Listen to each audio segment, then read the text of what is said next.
All right. With this segment, we're interviewing Sarah Tyree, and she's a candidate for Legislative District 22 for the State Senate.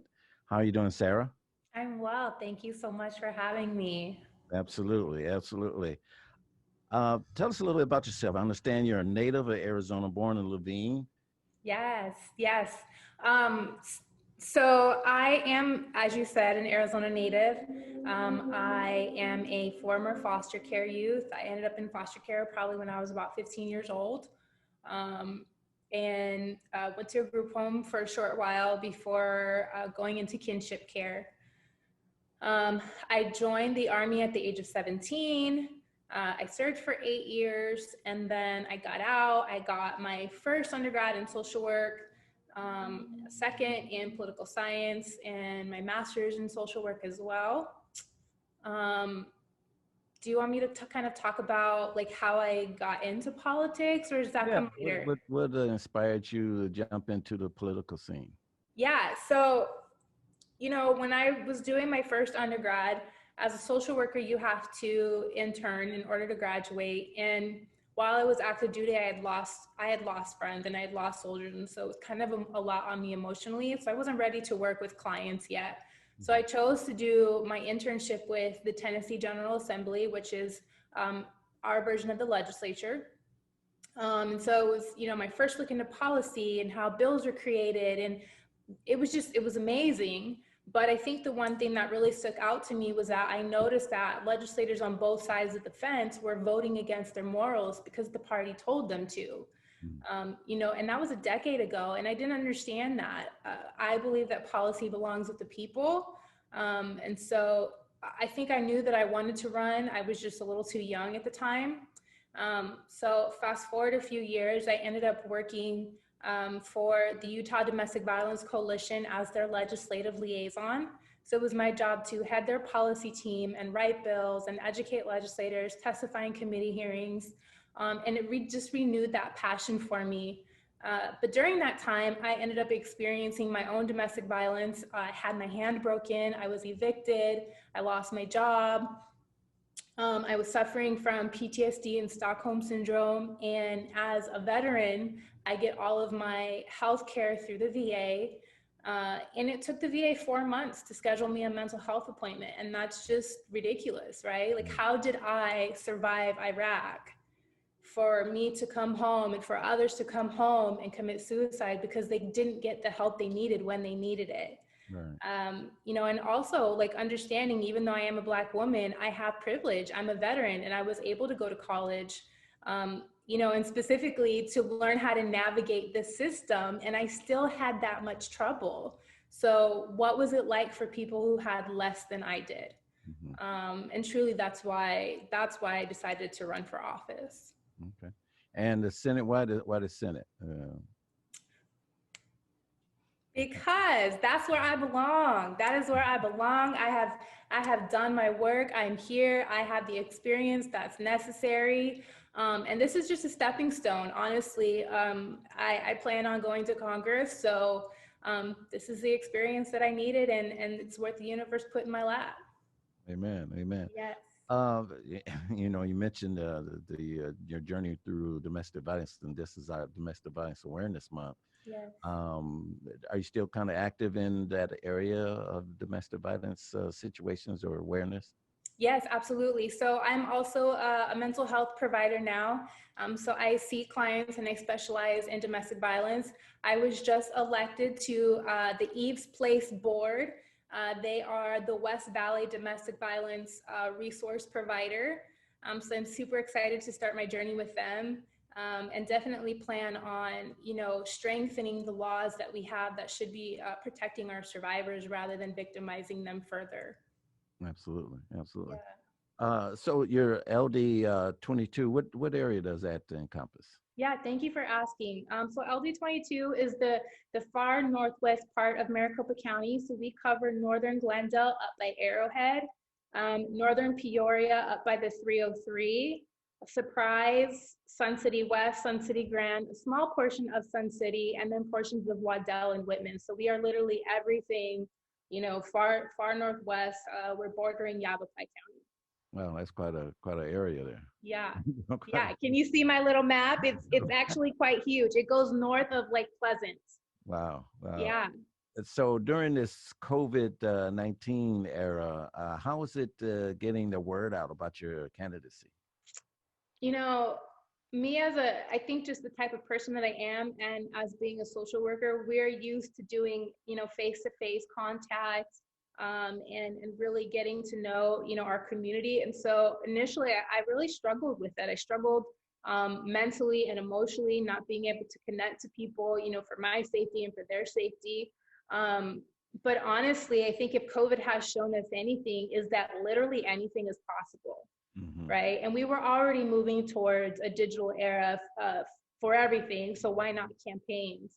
And there have been some challenges for sure, that door knocking provides you an opportunity to really engage one-on-one with people that doing social media ads just doesn't do. Um, but this also allows you to reach a wider base of people in a shorter amount of time. So it's been interesting. Okay. And what are some of the what do you see as some of the critical issues facing Arizona that you would like to have a hand in changing? Yeah, absolutely. So Arizona is home to over 600,000 veterans, and that includes our active duty soldiers. And LD22 is a sister community to Luke Air Force Base. So one of my main platforms is veteran care. And I believe that, veterans should have access to community providers. And in addition to that, we don't have services specific to female veterans. I am Vanessa Guillen, and there are so many who are Sister Vanessa Guillen who suffered military sexual trauma. And so, what services, what do we provide to them? Our sisters who are homeless or facing PTSD. And so, one of the things that I really want to do is ensure that we're taking care of our veterans. Another big issue I think that we're facing is, we have legal child trafficking. And DCS plays a very large part in that. In our communities, Black and Brown communities are the ones that are most affected by DCS, right? So, for instance, DCS puts in place people who don't have any qualifications to be working with families. The director themselves have a degree in aerospace. I'm not sure why he was chosen to be in charge of hundreds of thousands of families with a degree in aerospace. DCS caseworkers don't have to be social workers. They just have to have a 4-year degree in anything. And then they get to go out and decide whether a child lives or dies, or that family stays together or is torn apart. Additionally, DCS has contracts with agencies around the state that financially incentivize their mandated reporters. So if you, let's say that you're giving birth at a hospital at Estrella Banner, and you come in contact with a social worker there after giving birth, and the social worker says, well, this is a possible DCS case. Well, that social worker gets a financial kickback. And if your child is actually removed, they get an additional stipend. So we're incentivizing them to tear our families up. It just makes no sense to me. We should be doing everything we can to be keeping our families together and our children safe. Arizona has 19,000 children in foster care. There are definitely family members who would be willing to, to take in those children. Absolutely. So that's very important to me, especially coming from the foster care system. I know how easy it is to be introduced to sex work and things like that. Equitable education is also very important to me. When you and I were in school, we had classes that were woodworking and welding and automotive, some sort of trade skill class. Right. And because Arizona is a results-based funded state, which means, if our schools are testing poorly, then they get less money. We have many schools who aren't getting those types of classes anymore. So what I would like to do is create a program between small businesses and their local high school that provide internship opportunities to high school students starting their junior year. So by the time that they graduate, they could have up to 4 different internships. They have that experience, those skill sets, that resume. So when they enter the workforce, they can make more than minimum wage. right?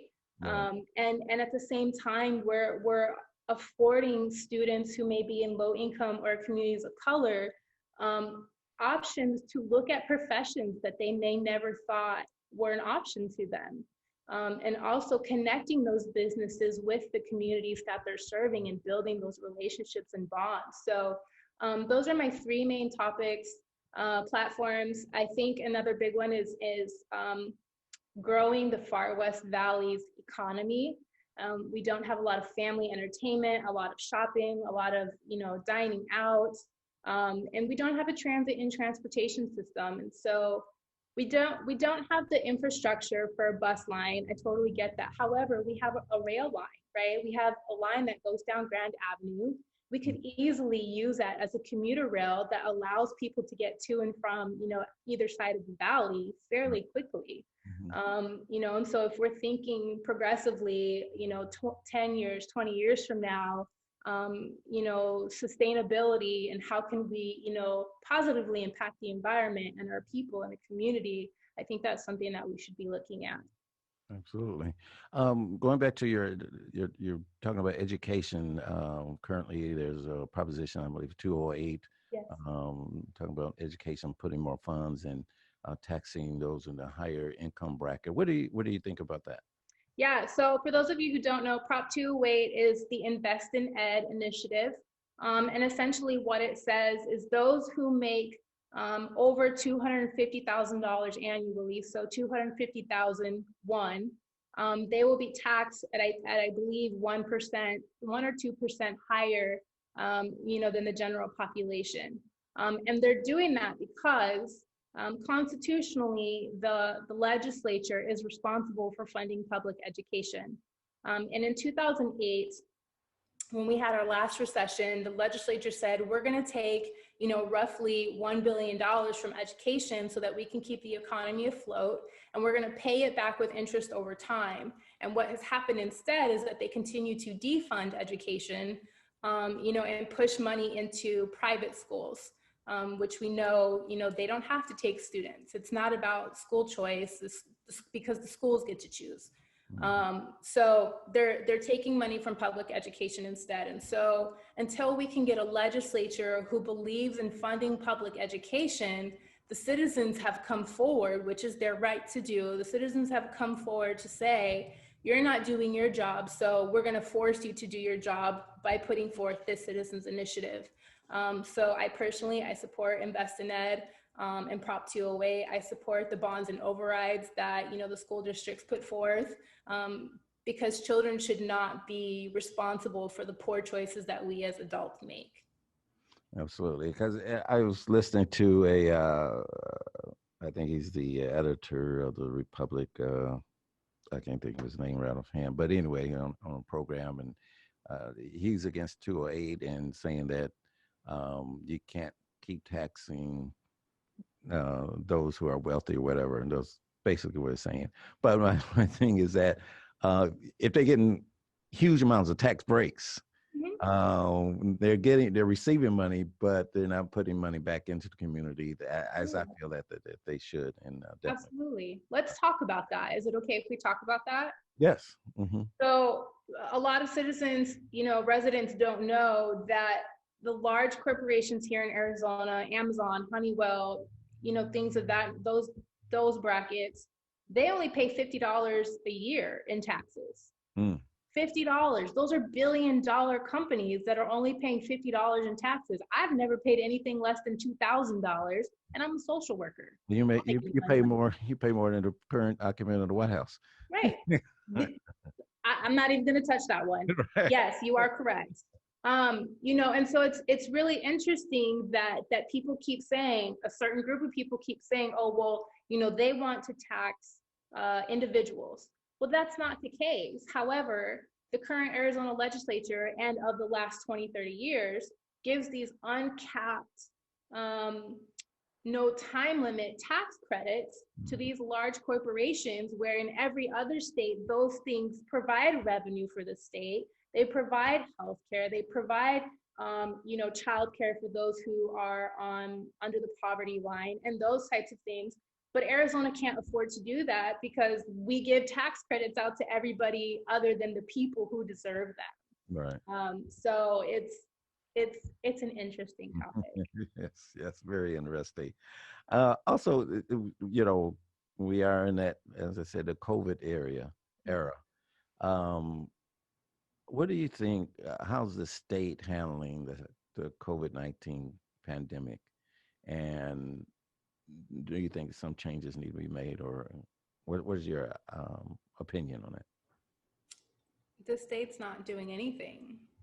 There is nothing for them to do, in part because they died early, and the governor chose not to hold a special session to address COVID issues. But also, a lot of that funding comes from the county board of supervisors, right? So the legislature agrees on a budget, the governor signs it, and it gets pushed down to the county board of supervisors, and the county board of supervisors gets to dole out that money. To date, there is still millions of dollars that could have gone to small businesses, millions of dollars that could have gone to, nurses or care facilities for PPE, and it hasn't been spent. And it all goes away if we don't utilize it before December 31st. So if we're asking anybody why is there nothing being done, then we should be asking the county board of supervisors why they haven't done what they need to for the people that they're serving. Absolutely. Yeah. And if people want to know more information about you and your candidacy, how do they get in touch with you? Yeah, absolutely. People can go to my website, which is tyree4az.com, TYREEFORAZ.com. All of my information there is there. All of my endorsements are there. Any news articles that have been done, everything is on my website. You can also go to my Facebook page, which is Facebook at Tyree2020. And everything is there. And I love getting questions from the community. I try to get to all of them. I'm super open to FaceTiming or Zooming with you, because it's not just LD22 that I'll be representing. It'll be the entire state of Arizona. So I want to make sure that I'm taking care of people and their needs. I really appreciate you taking this time to answer the questions and come on our show and talk about your candidacy.